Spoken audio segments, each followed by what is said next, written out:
Olá, eu sou o pastor Edson Reis, quero convidá-lo a nos acompanhar nas redes sociais. Elas já estão aparecendo aí. Quero também convidar você a assistir sermões maravilhosos da Palavra de Deus. A Palavra de Deus pregada com muita responsabilidade.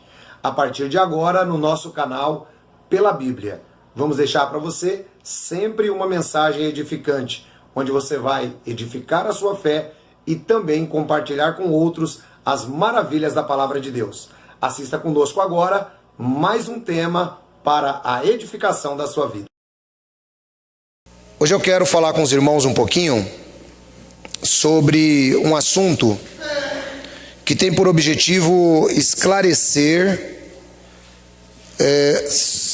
essa questão que eu já comecei falando durante a oração das primícias e como isso tem relação com a nossa vida. Eu gostaria que os irmãos abrissem suas Bíblias. Se você tem Bíblia, abra, faça questão de abrir, mesmo que você acompanhe na tela comigo. Gênesis capítulo 4, Gênesis capítulo 4, versículos de 3 até os 5. Gênesis capítulo 4, versículos de 3 até os 5. Vamos acompanhar. Aqui a gente vai falar um pouquinho do início da história humana. Nós vamos falar um pouquinho sobre Caim e Abel. Está escrito assim: passado algum tempo, Caim trouxe do fruto da terra uma oferta ao Senhor. Abel, por sua vez, trouxe as partes gordas das primeiras crias do seu rebanho. O Senhor aceitou com agrado Abel e sua oferta, mas não aceitou Caim e sua oferta. Por isso, Caim se enfureceu e seu rosto se transtornou. Bom, olha que interessante isso aqui. Caim e Abel, os dois filhos de Adão e Eva. Um belo dia eles decidem fazer uma oferta ao Senhor. E o Caim, ele era lavrador. Eu fico imaginando, irmãos, o que era lavrar a terra ali naquela região, embora a terra já tivesse sido amaldiçoada por Deus depois do pecado do homem, e essa maldição só é retirada depois do dilúvio.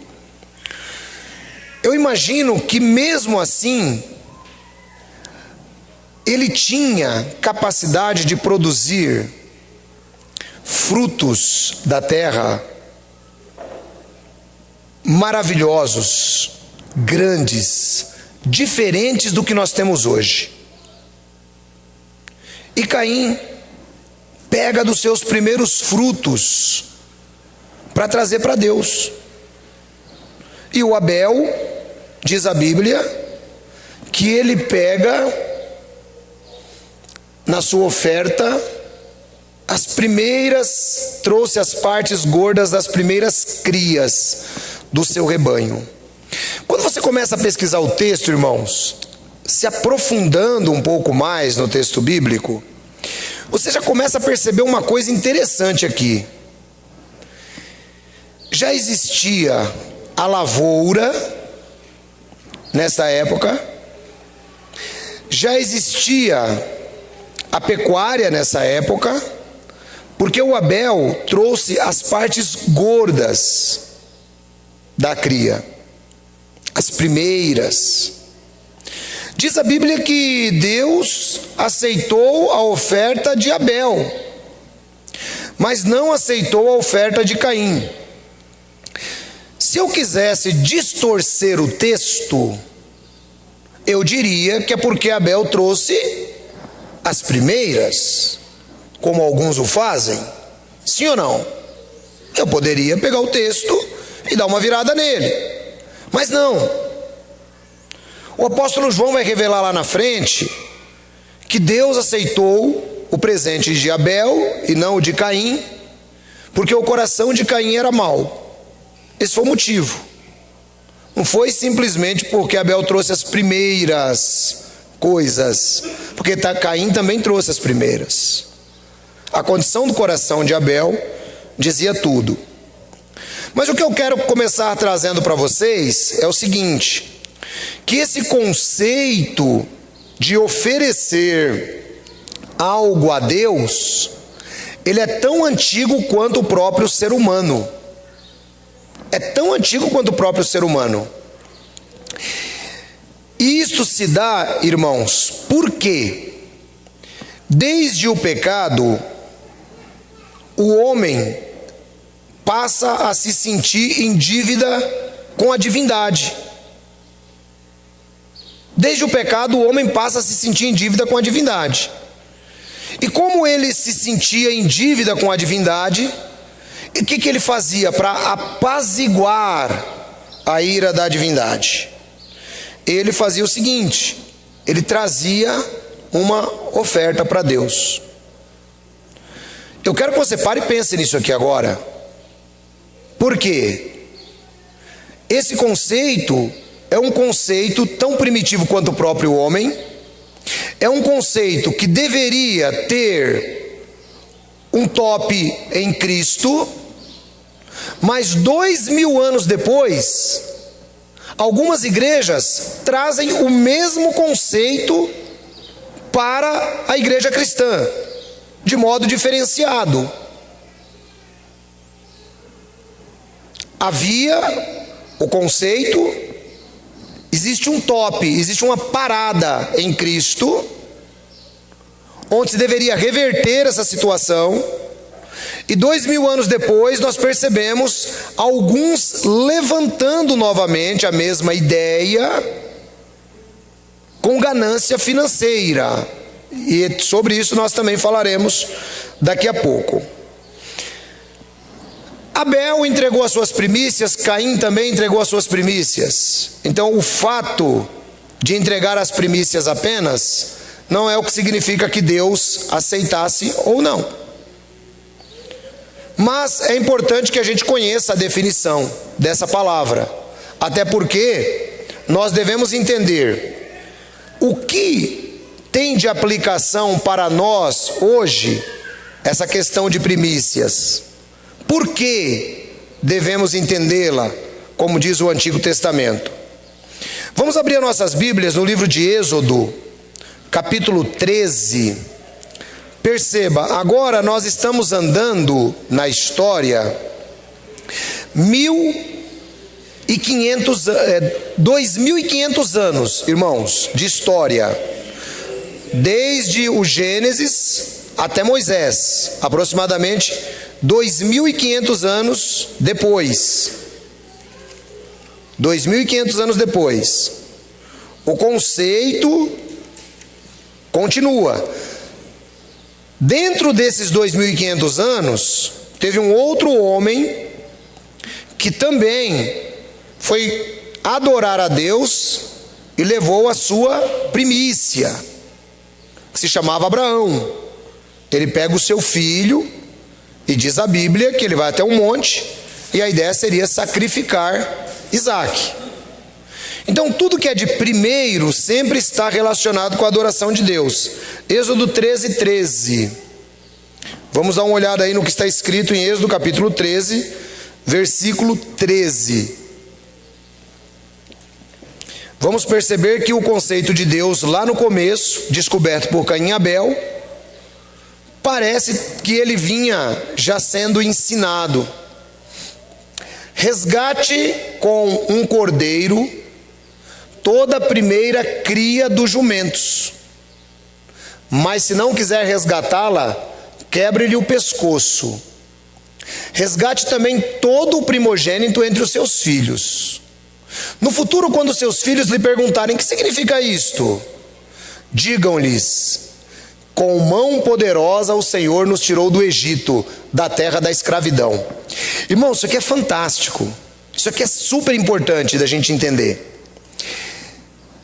São coisas que a gente lê a vida inteira, passa batido e não consegue enxergar o agir de Deus dentro da história. O que é que tinha a ver quebrar o pescoço do jumento, se ele não fosse resgatado? Até ali, se o texto parasse, nós não saberíamos. A ideia era de primogênito, o primeiro. Veja, resgate com um cordeiro toda a primeira cria dos jumentos, mas se não quiser resgatá-la, quebre-lhe o pescoço. Resgate também todo o primogênito dos seus filhos. Aí no futuro, quando eles te perguntarem, você fala assim: não, é porque a gente foi escravo na terra do Egito. O que tem a ver isso? Tem a ver, irmãos, que Deus selou um pacto com a nação de Israel naquela noite, com a última praga, onde o anjo passa pelo Egito e ele mata todos os primogênitos em cujas casas não tinha o sangue no batente das portas.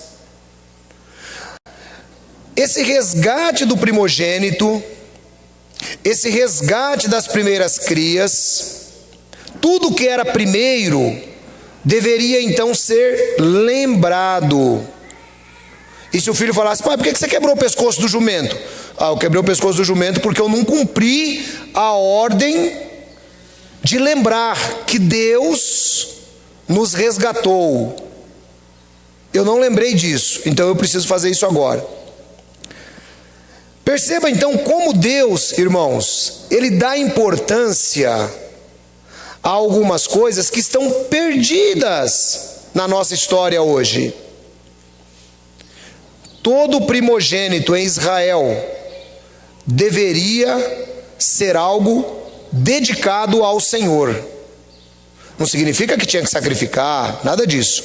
Havia um ritual especial, não é? Sobre essa questão do primogênito, fosse do gado, fosse de gente, fosse das primeiras colheitas, não é? Fosse das primeiras colheitas. O que é o Pentecostes que a gente lê na Bíblia? O Pentecostes é a festa das primícias. 50 dias depois da Páscoa, eles deveriam apresentar as primícias da colheita. Então veja, Deus providenciou uma festa especial onde eles apresentassem as primícias. Tudo isso, irmãos, tinha um olhar para frente que Israel não entendia, mas nós conseguimos enxergar melhor. E nesse olhar para frente, Deus, Ele trabalha com a nação de Israel durante aproximadamente esses 1500 anos, desde que Moisés começa a escrever a Bíblia, sempre dentro desta linha. Desobedecer esse princípio traria maldição sobre a nação, e isso ficou muito claro. É muito interessante, irmãos, esse assunto. Por quê? Porque quando a gente pega a Bíblia e começa a ler o Antigo Testamento, as escrituras hebraicas, se você for analisar, ela é muito mais rígida do que as escrituras gregas. Quem já chegou a verificar isso aí na Bíblia? Levanta a mão. Quem já chegou a ver isso aí na Bíblia? Que as escrituras hebraicas, o Velho Testamento, ele é muito mais rígido do que o Novo Testamento. Quem já percebeu isso? Por que ele era tão mais rígido? Aí é que está o problema. Deus mudou? Não, não mudou. Mas por que o Velho Testamento era tão mais rígido? Porque no Velho Testamento, irmãos, literalmente era: escreveu, não leu, o pau comeu. Não tem jeito. Era assim no Antigo Testamento. Era olho por olho, dente por dente. Era assim. Porque, irmãos, havia um propósito maior. E o propósito era que o Antigo Testamento conduzisse a salvação do homem através da vinda do Messias. É por isso que o Antigo Testamento, as pessoas andavam na linha rigorosamente. Mas se você parar para prestar atenção também, tem uma coisa interessante. Eles andavam na linha, presta atenção nisso, que isso aqui vai te ajudar. Eles andavam na linha da adoração.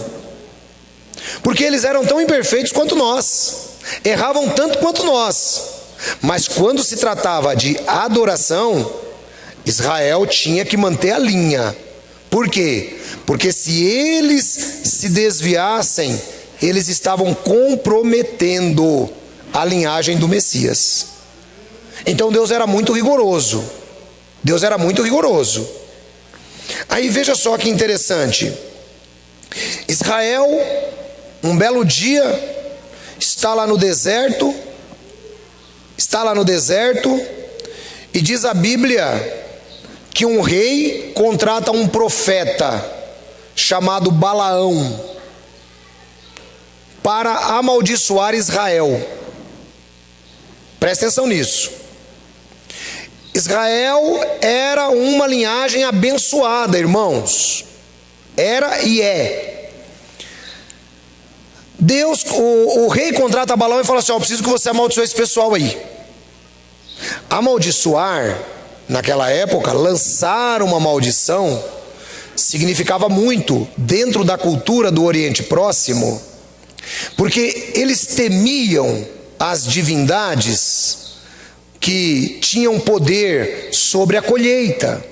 Eles temiam as divindades que tinham poder sobre a chuva. Eles eram meio, como posso dizer assim, Brasil em 1500, quando Pedro Álvares Cabral chegou aqui. Sabe, os nativos da região, eles eram daquele jeito, eles acreditavam que se dava um relâmpago, era Deus mandando o relâmpago. Então se amaldiçoar, vai dar tudo certo e esse povo vai parar de crescer. O Balaão fala assim: eu não consigo amaldiçoar esse pessoal.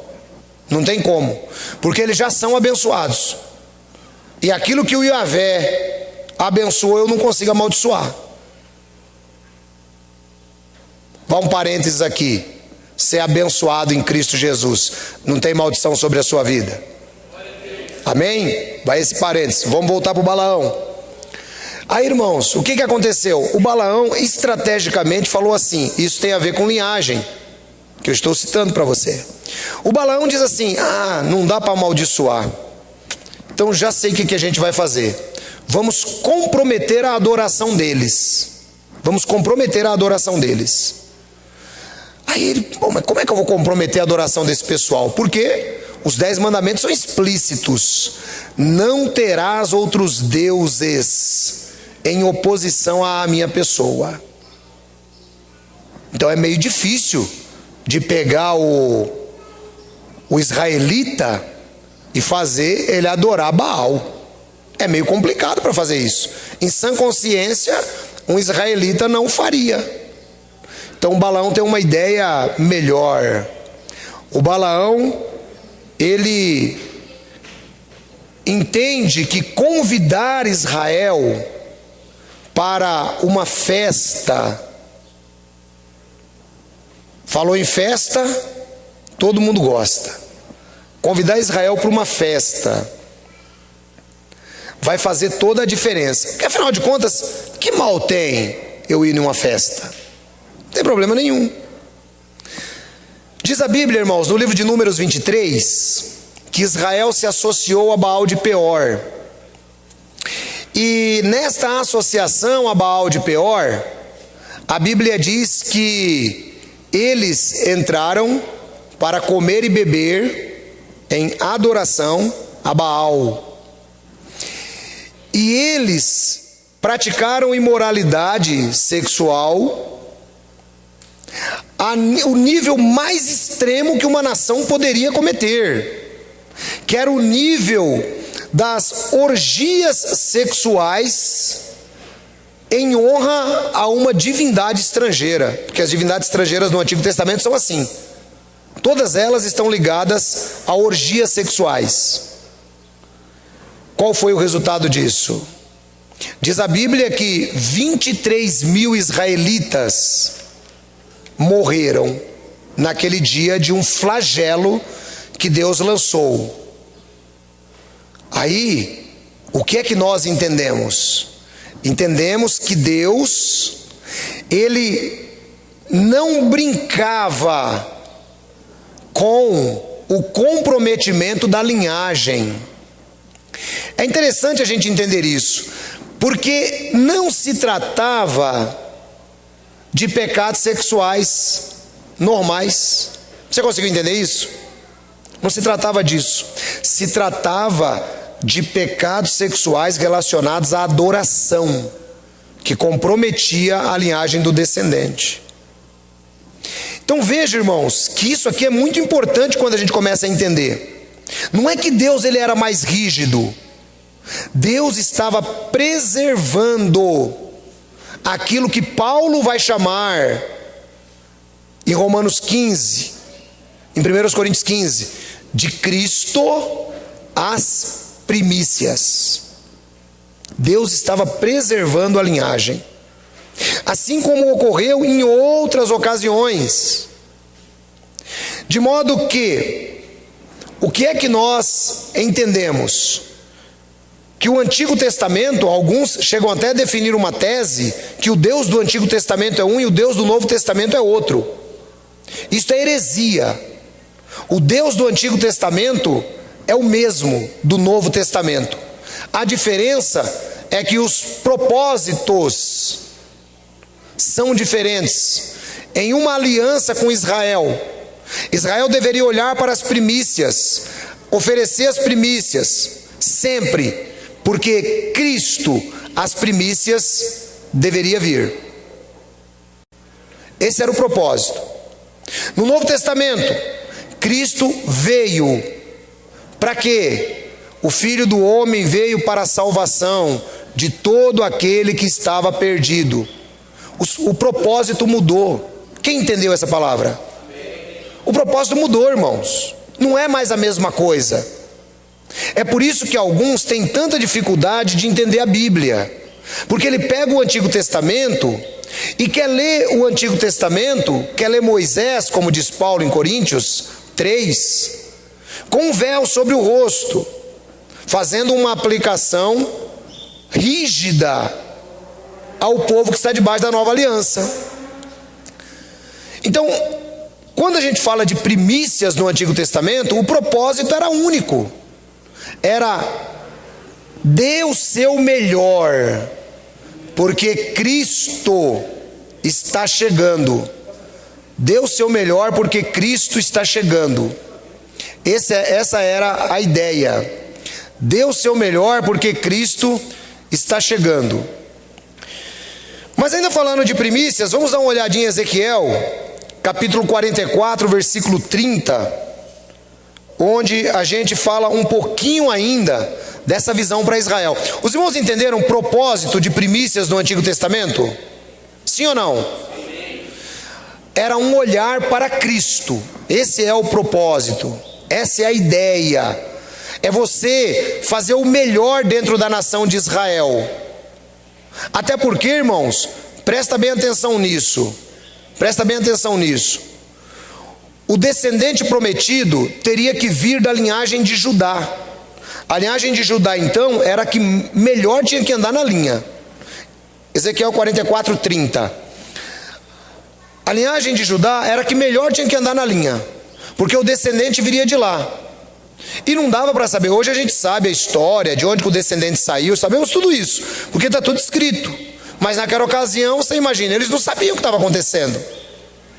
Então, quando Deus cobrava que as pessoas deixavam de fazer aquilo que ele falava, inclusive sobre o primogênito, que era uma das primícias, é porque a descendência do Messias viria de um daqueles cabeças de linhagem, teria que vir de um deles. Ezequiel 44, 30. O melhor de todos os primeiros frutos e de todas as contribuições que vocês fizerem pertencerá aos sacerdotes. Vocês darão a eles a primeira porção da sua refeição de cereal moído, para que hajam bênçãos sobre as suas casas. Perceba, irmãos, aqui nós temos um olhar à frente na profecia de Ezequiel, e ele resgata o mesmo princípio do Antigo Testamento. Por que aqui ele diz que vocês terão que dar todas as contribuições e os primeiros frutos aos sacerdotes? Se eu quisesse distorcer o texto, como alguns o fazem, eu diria que os sacerdotes hoje são os pastores, e você deveria dar o seu melhor. Lembra que eu falei que eu ia pregar e ia desfazer alguns conceitos errôneos sobre primícias? Quem lembra disso? Se eu fosse distorcer o texto, pegar o texto e aplicar do jeito que eu quero, então eu diria que esse texto aí de Ezequiel, ele está se referindo aos pastores, mas não está também. E é aqui que você entra nessa história. Apocalipse, capítulo 5, versículos 9 até o 11. Não precisa colocar ele não, eu vou citar.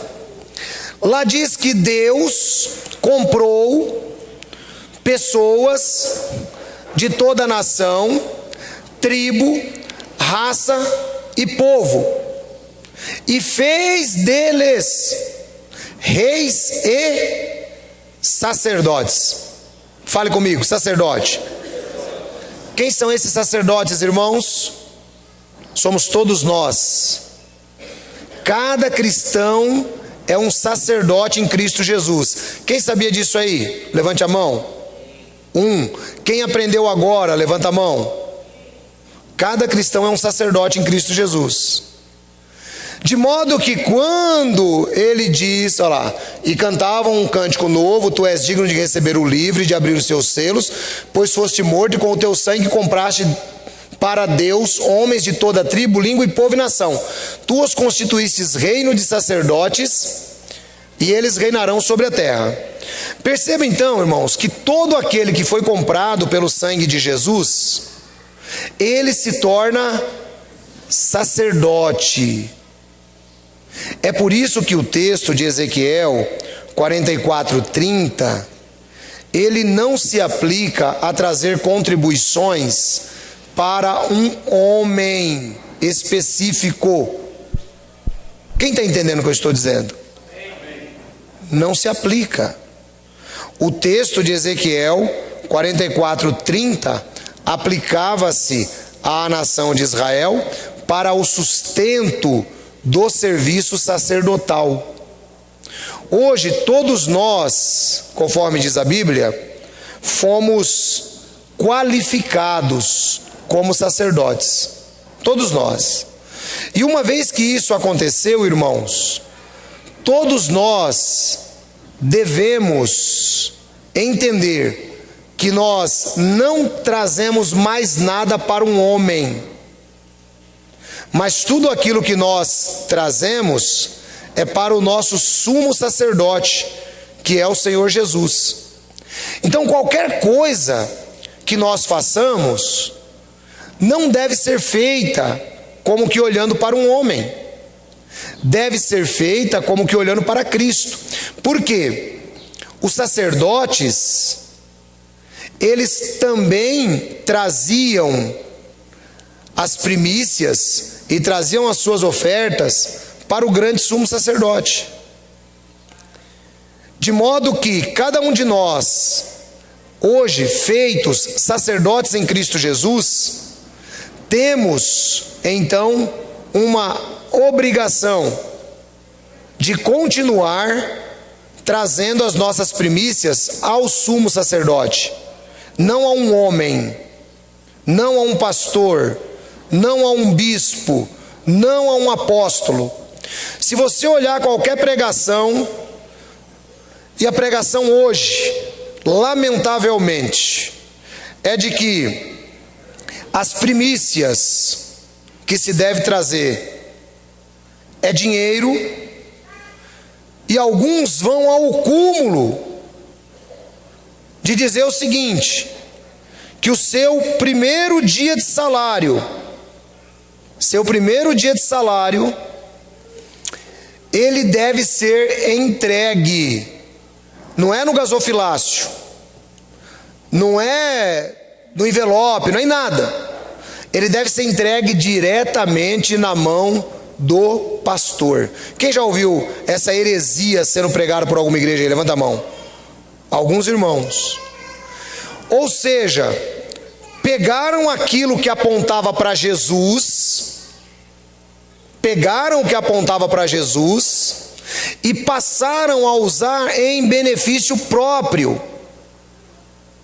As primícias, as primeiras coisas do Antigo Testamento olhavam e apontavam para o sacrifício do primogênito de Deus, o Cordeiro de Deus, que tira o pecado do mundo. O Cordeiro de Deus que tira o pecado do mundo. Essa é a ideia que a Bíblia nos apresenta. Nesse sermão, então, nós estamos aprendendo algumas coisas. Vamos ver se nós conseguimos entender. Primeiro, Deus valoriza as primeiras coisas. Sim ou não? Deus valoriza. Segundo, nós devemos entender que as primeiras coisas são de Deus. Sim ou não? As primeiras são de Deus. Terceiro, tudo que se referia a primícias no Antigo Testamento tinha uma didática. Olhava para Jesus, que Paulo diz que é as primícias da ressurreição dentre os mortos. Amém? Quarto, nós não temos que dar primícias nenhuma para pastor, para bispo, para apóstolo, para ninguém, porque todos nós somos sacerdotes em Cristo Jesus, e tudo aquilo que nós dedicamos agora com as nossas primícias devem ser dedicados ao único sumo sacerdote, que é o Senhor Jesus. Amém? Tudo isso nós já aprendemos. Então, diante desse quadro, e a didática das primícias apontava para Jesus, talvez alguém se pergunte: qual o proveito deste assunto para nós hoje? Bom, vamos dar uma olhadinha antes de passar para lá. Vamos dar uma olhada em Êxodo capítulo 34, versículo 26. Traga o melhor dos primeiros frutos da terra ao santuário do Senhor, o seu Deus. Não cozinhe o cabrito no leite da própria mãe. Disse o Senhor a Moisés: escreva essas palavras, porque é de acordo com elas que faço aliança com você e com Israel. Veja que lá no livro do Êxodo, dentre tudo aquilo que Deus havia falado, Deus diz o seguinte: que Israel deveria ter respeito por ele. Presta atenção nisso, irmãos. Aqui tem uma fala fantástica para você entender. Traga os primeiros frutos da terra do santuário ao seu Deus. Tudo que era primeiro era para trazer para Deus. E depois ele diz assim: olha, não cozinhe o cabrito no leite da própria mãe. Irmãos, Deus ele não está preocupado aqui em mostrar para o homem sobre animais, como diz Paulo. Deus não está preocupado com jumentos. Deus não está simplesmente preocupado com cabritos. Deus está preocupado com o reconhecer. O reconhecer. Não seja ingrato. Não seja ingrato. Deus fala contra a ingratidão. Você imagine, né? Você imagine esse quadro, né? Cozinhar o cabritinho no leite da própria mãe. Ou seja, aquilo que era o alimento do próprio cabrito serviria também para a sua própria morte. Não, não seja ingrato. Deus está falando para eles: traga o melhor. Não demonstre ingratidão para comigo. E aí, conforme nós consideramos Deus, ele abençoava a nação quando a nação entendia isso. Veja comigo Provérbios, capítulo 3, versículo 9. Provérbios, capítulo 3, versículo 9. E depois nós vamos lá para 1 Coríntios 10. Honre o Senhor com todos os recursos e com os primeiros frutos de todas as suas plantações, e os seus celeiros ficarão plenamente cheios, e os seus barris transbordarão de vinho. Irmãos, veja que interessante. Deus repetidamente está mostrando para Israel honrar ao Senhor com as suas coisas valiosas. O que significava isso, irmãos? É interessante, porque eu citei logo no começo que o homem tinha uma busca de apaziguar a divindade. Lembra disso? O homem sempre teve essa busca. E eu disse que isso deu um top em Cristo.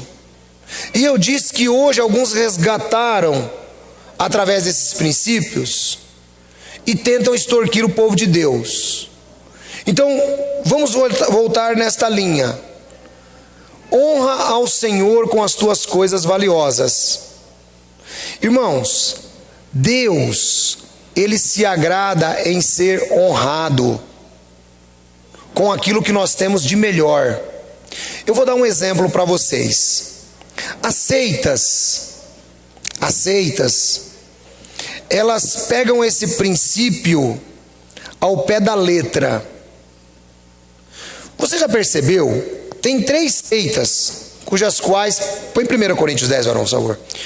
Tem 3 seitas cujas quais eu não mencionarei o nome, mas são identificáveis pela maneira do pessoal se vestir. Quem já viu? Quem já viu isso aí? Você olha assim na rua,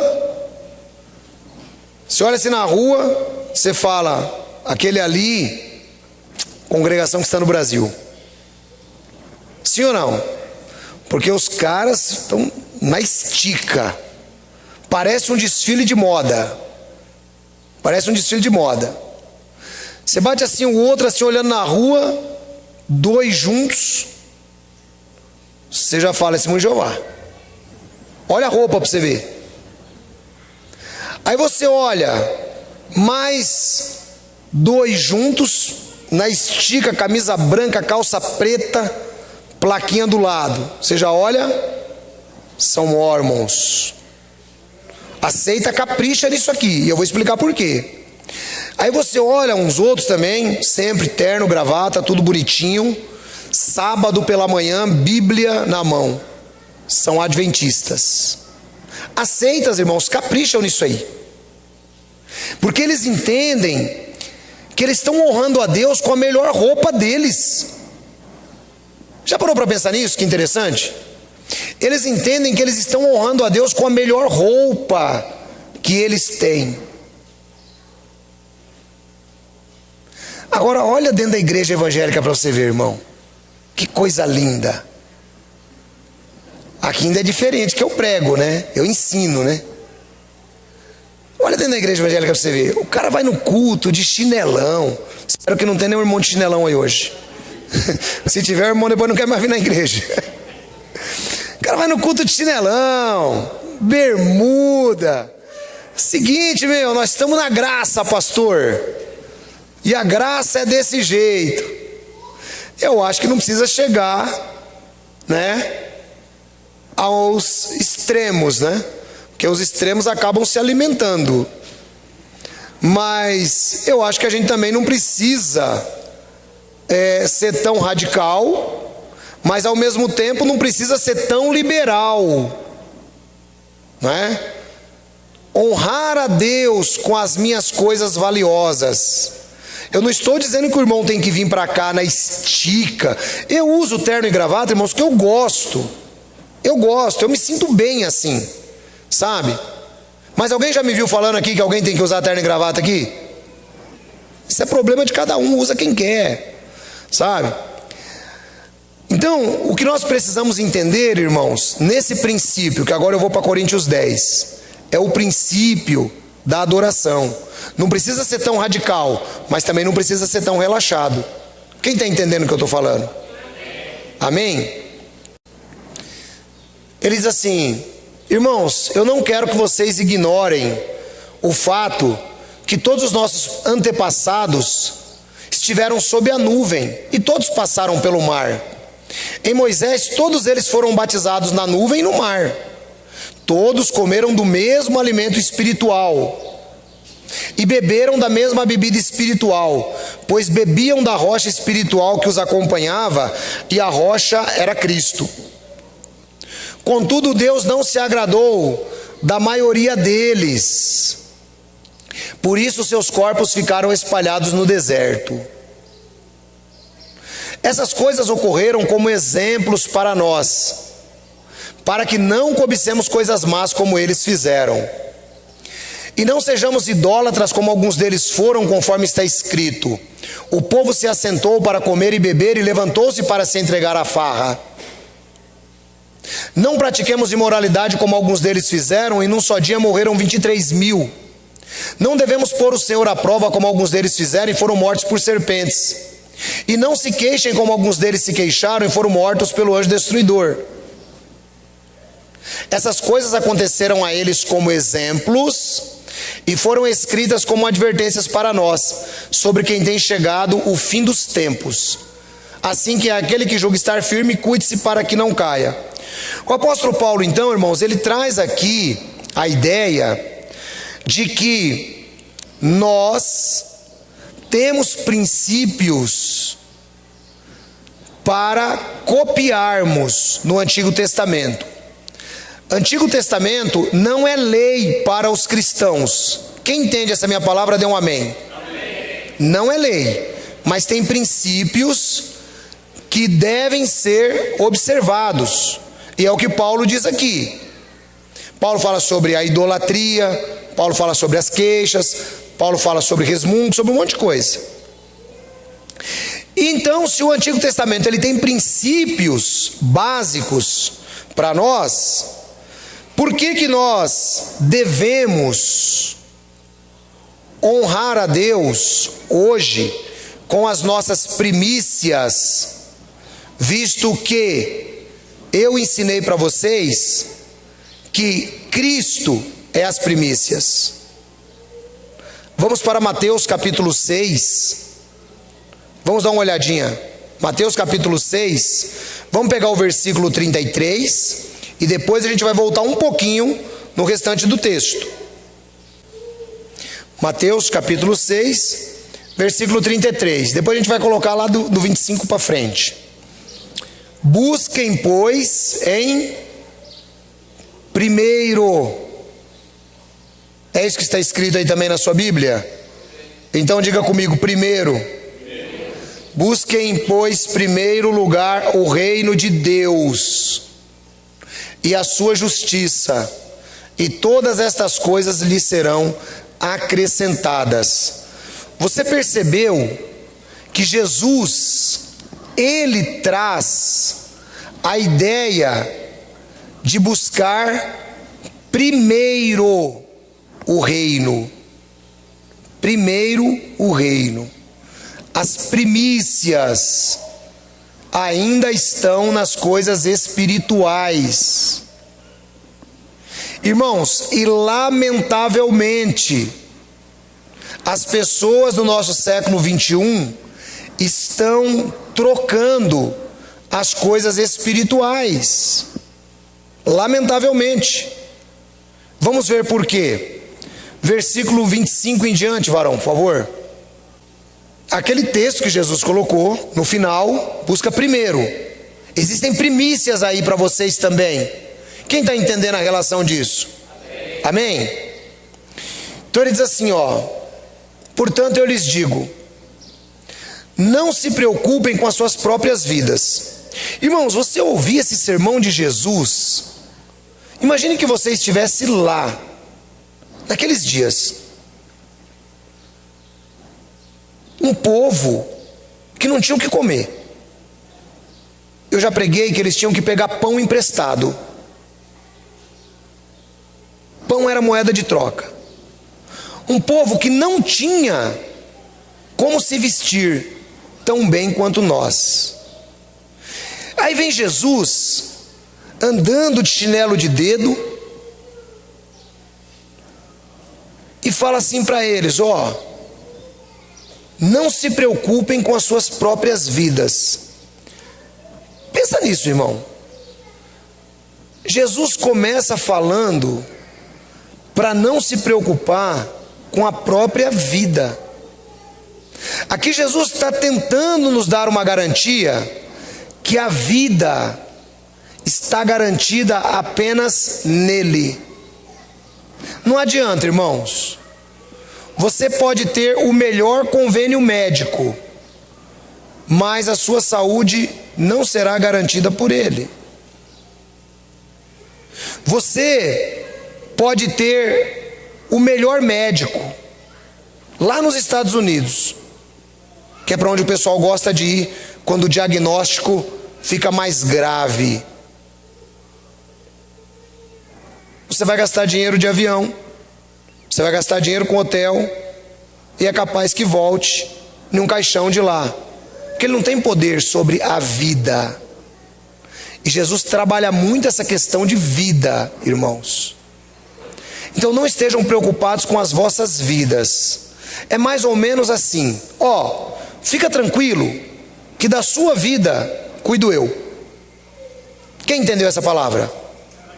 Amém? Fica tranquilo, da sua vida eu cuido. Não se preocupe tanto com a sua vida. E aí agora, ele vai colocar uns elementos primários na vida que fazem com que a gente acabe trocando o reino.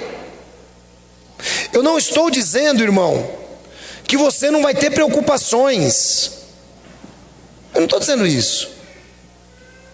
Não estou dizendo que você não vai ter preocupação com os seus vencimentos. Não estou dizendo que você não vai ter preocupação com o seu filho que está crescendo. Não vou dizer que você não vai ter preocupação com segurança. Tudo isso nós vamos ter.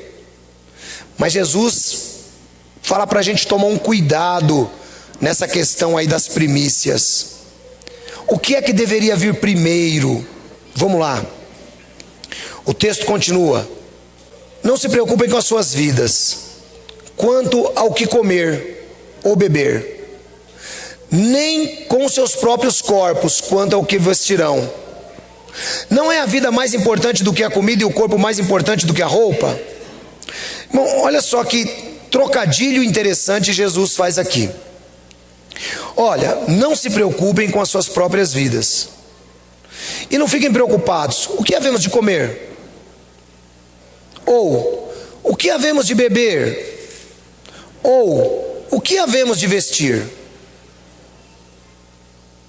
Irmão, deixa eu fazer uma pergunta para você. Nossa vida gira em torno de quê?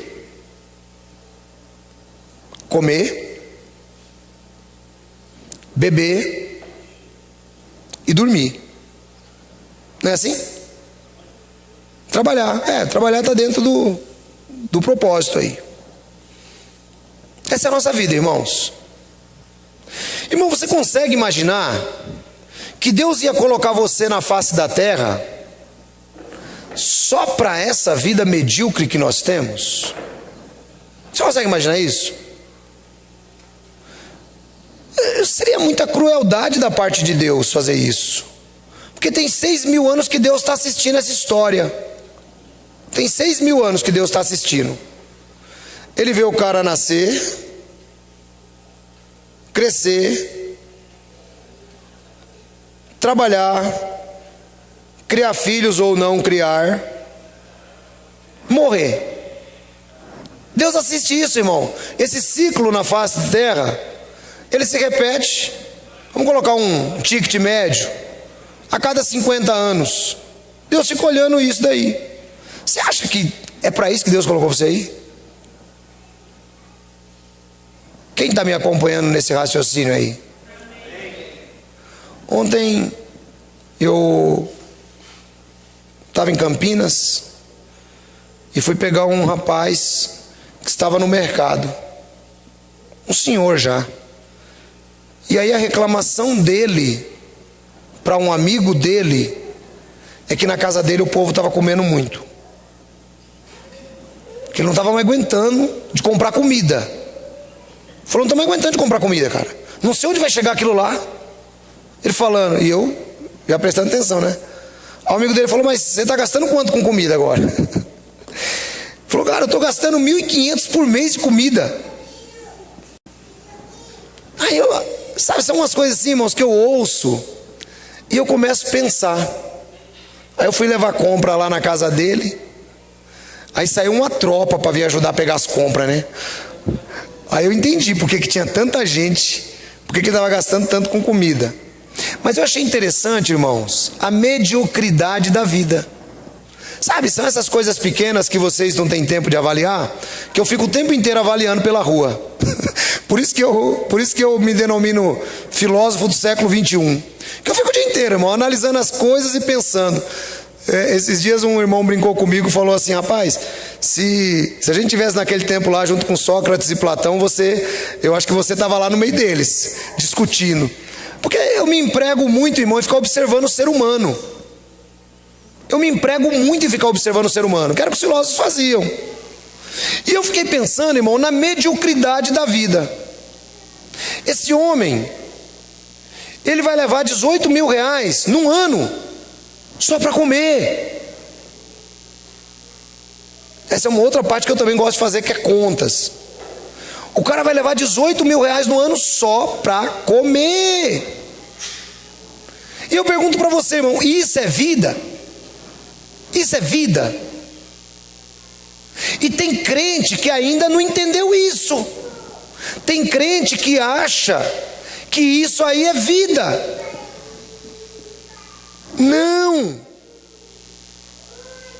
Não estejam preocupados com o que vocês vão comer, nem com seus próprios corpos, quanto ao que é a vez de vestir.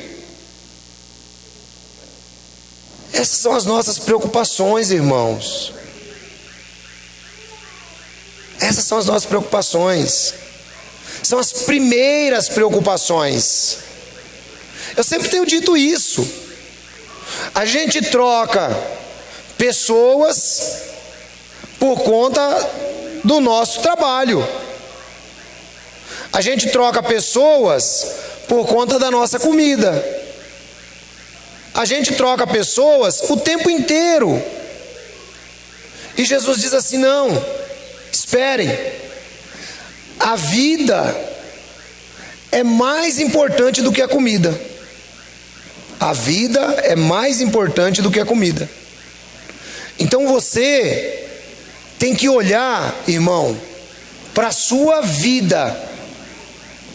Você tem que olhar para a sua vida. Ela é mais importante do que a comida. E o corpo é mais importante do que a roupa. Então nós não podemos cair na inversão de valores que o mundo caiu. A vida é mais importante do que a comida. Irmão, e deixa eu te dizer uma coisa. A vida que Jesus está mostrando não é essa vida que nós estamos vivendo aqui não, irmão. A vida que ele está mostrando, embora a maioria das pessoas não acreditem, é a vida pós-morte. O que é que vai acontecer comigo após a morte? Essa é a vida que Jesus está preocupado. Ela vale mais do que a comida, então você tem que se preocupar com essa vida. É por isso que eu digo que alguns debates são inúteis. O cara está preocupado porque o adventista está pregando o sono da alma. O outro está preocupado porque ele não sabe se ele vai para o inferno ou se ele vai para o céu. Não, está tudo errado. Isso é uma grande inversão de valores. Você deve estar preocupado em preservar a sua vida depois da morte. Se vai ser alguns anos depois que você vai ser ressuscitado, não importa, ela está garantida. Se vai ser alguns minutos depois, não importa, a sua vida está garantida. Quem entendeu essa palavra? É É isso que nós temos que nos preocupar, irmãos. A vida vale mais do que a comida. Você tem que investir na verdadeira vida. Jesus Cristo disse: eu vim para que vocês tenham vida e vida em abundância.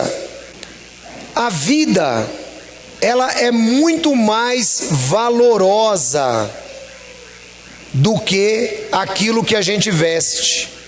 A vida é muito mais valorosa do que aquilo que a gente come. E essa vida é a vida futura.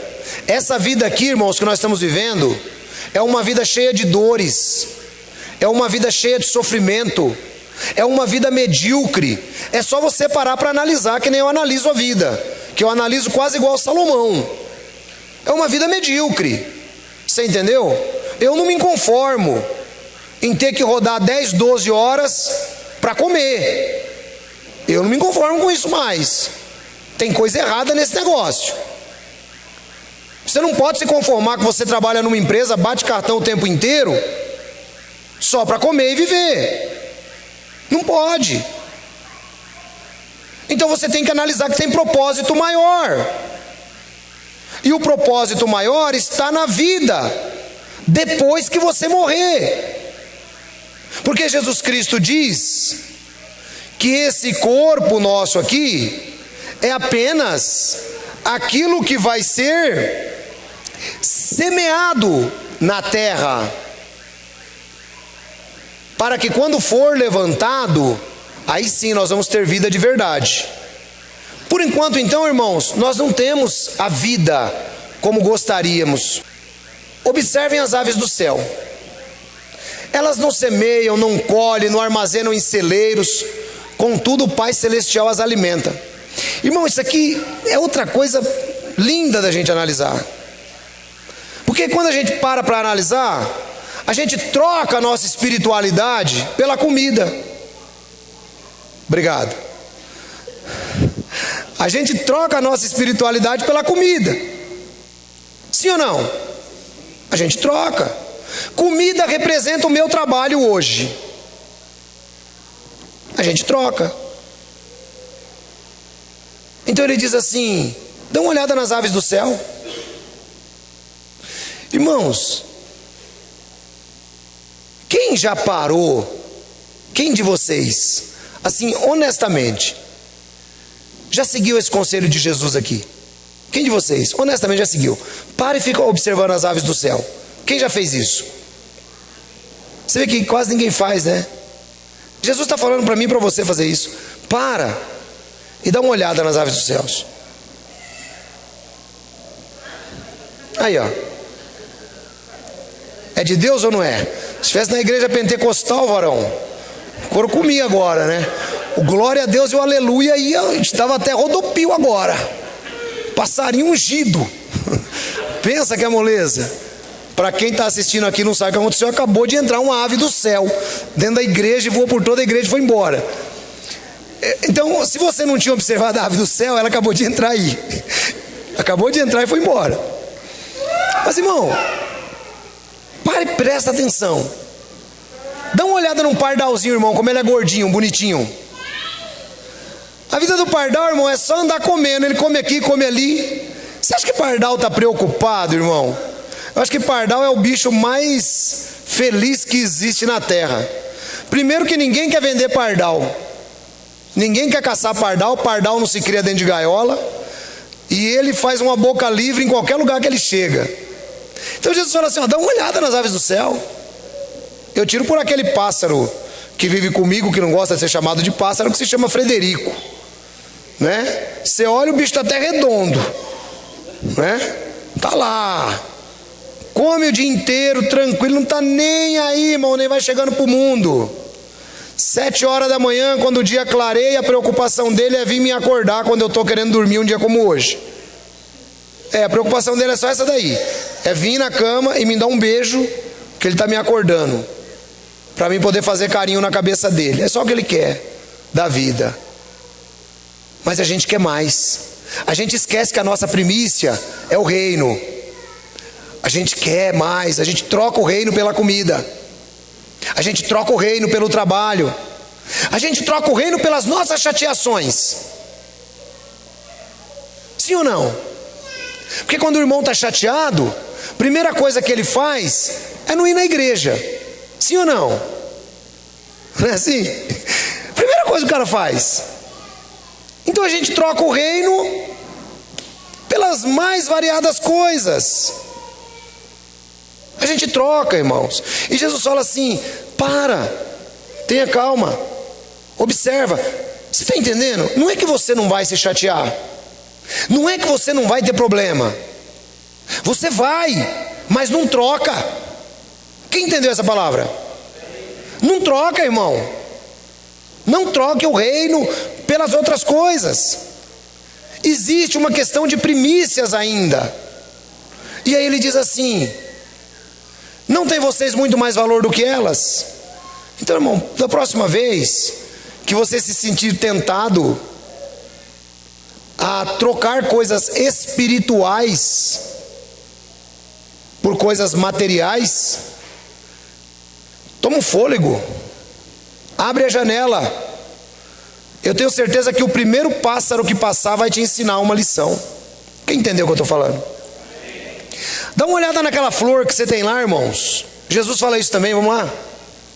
Quem de vocês, por mais que se preocupe, pode acrescentar uma só hora que seja a sua vida? Irmãos, se você continuar trocando coisas espirituais na sua preocupação, no seu calor, na sua loucura, Jesus fala que você não vai acrescentar uma só hora à sua vida. Seria melhor, irmão, você deixar essa vida depois de ouvir uma pregação como essa, ou deixá-la talvez em um baile ou coisa parecida? O que seria melhor? Claro que você diria: ancião, seria muito melhor aqui, porque aqui eu estou me recentrando com Deus. Você não pode acrescentar uma só hora à duração da sua vida. E como você não sabe que hora é essa, irmão, não troque. Eu achei interessante a fala da irmã Cecília hoje, porque eu estava conversando com o irmão Marcelo logo de manhã ali, e falávamos um pouco sobre a vida.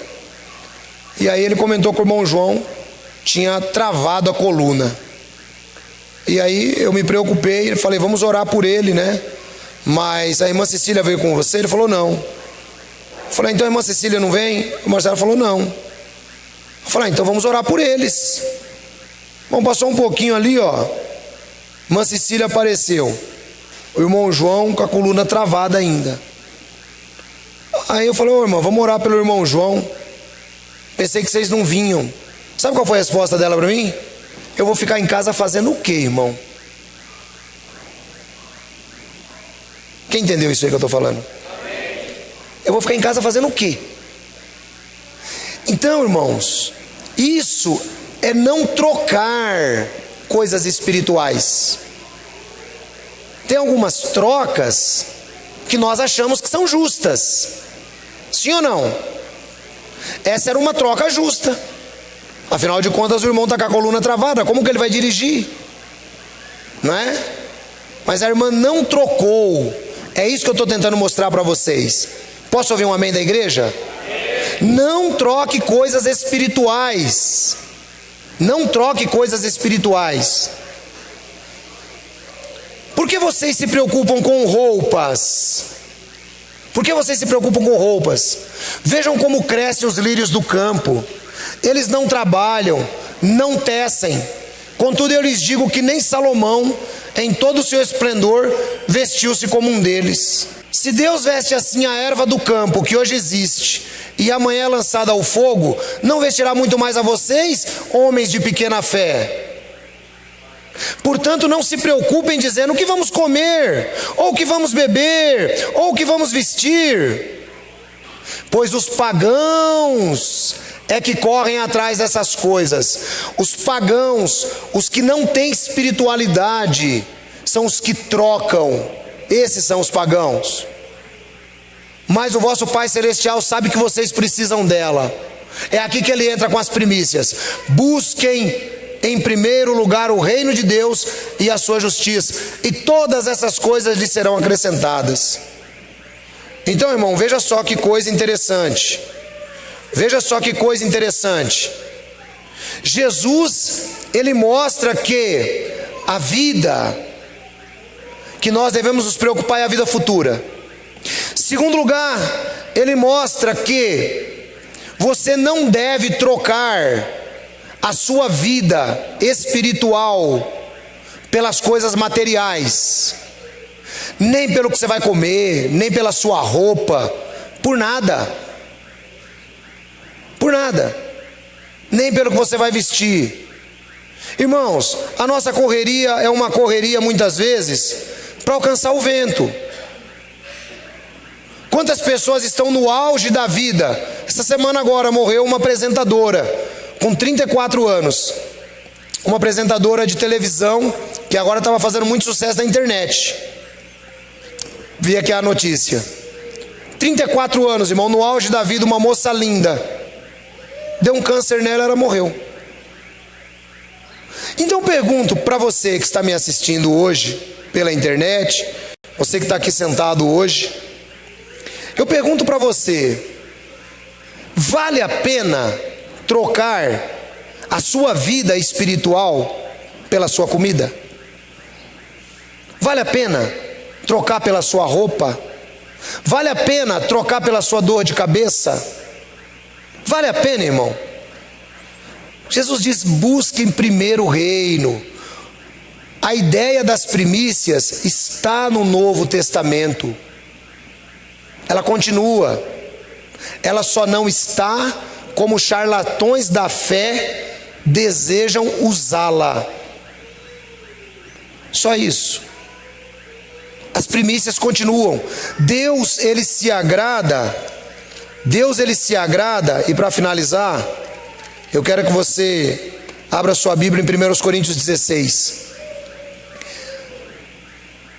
Deus, irmãos, ele se agrada que nós façamos o melhor, que nós demos o nosso melhor. Deus não gosta de lixo. Deus não gosta de porcaria. Sabe por quê? Toda vez que você dá porcaria para Deus, reflete o coração espiritual que você tem. É simples assim. É muito simples. 1 Coríntios 16:1, confirmando que o princípio continua. Quanto à coleta para o povo de Deus, façam isso como ordenei às igrejas da Galácia. No primeiro dia da semana, que dia? Primeiro dia da semana, hoje. Cada um de vocês separe uma quantia de acordo com a sua renda, reservando-a para que não seja preciso fazer coletas quando eu chegar. A ideia das primícias, irmãos, ela está no Novo Testamento. Ela está no Novo Testamento. Ou seja, nós devemos dar a Deus o nosso melhor. Devemos dar a Deus o nosso melhor.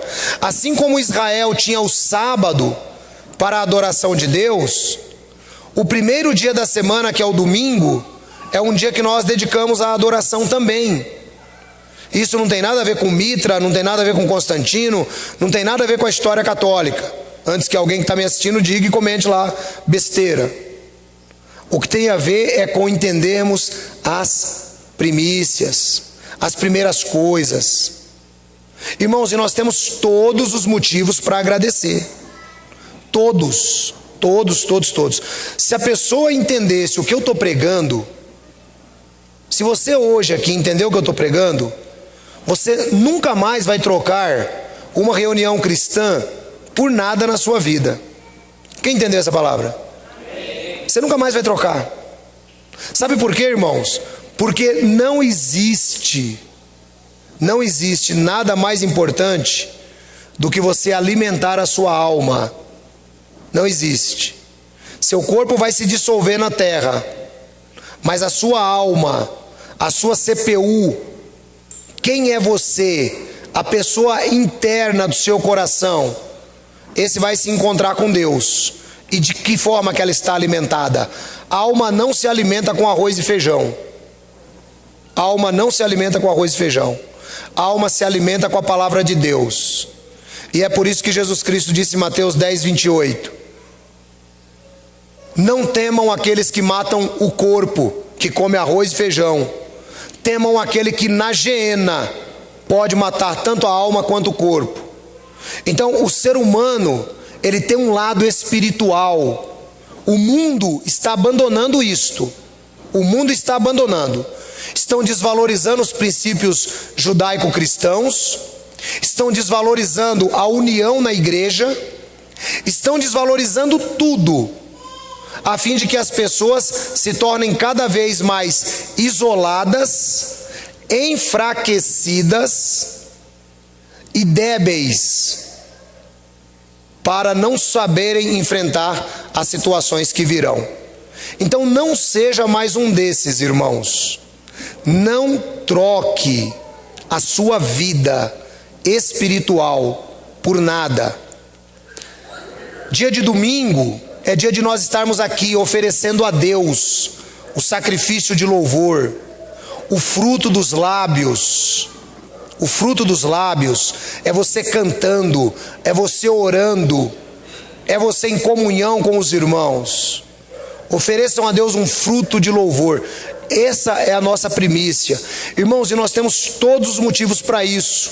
Eu sempre digo aqui no começo da reunião cristã, sempre digo que é bom estarmos aqui louvando a Deus, porque os mortos não louvam a Deus. Aqueles que descem à sepultura não o fazem. Só conseguimos fazer enquanto estamos vivos. Hoje nós estamos aqui. Quantas pessoas estão chorando seus mortos na porta de necrotérios?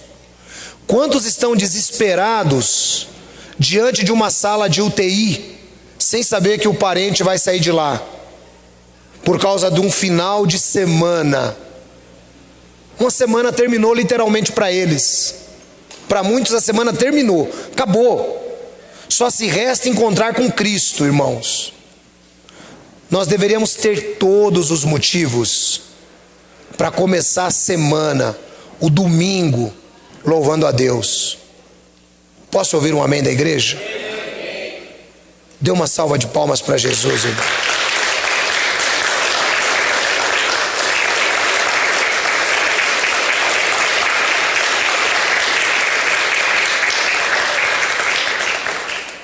É motivo de gratidão, irmãos. É muito além de palavrinhas. Graças a Deus que eu estou vivo. É refletir na profundidade de estar vivo. É refletir na profundidade do que é estar vivo nesse momento, diante do que o mundo está enfrentando. As primícias continuam sendo válidas. As primeiras horas do domingo são do Senhor, não são minhas, não são suas. Aquilo que você tem de rendimento, ao invés de você pensar primeiro em comprar a sua roupa nova, pensar em comprar aí no restaurante, pense em ofertar também na obra de Deus. Pense em se lembrar que tem pessoas necessitadas, as quais nós temos ajudado.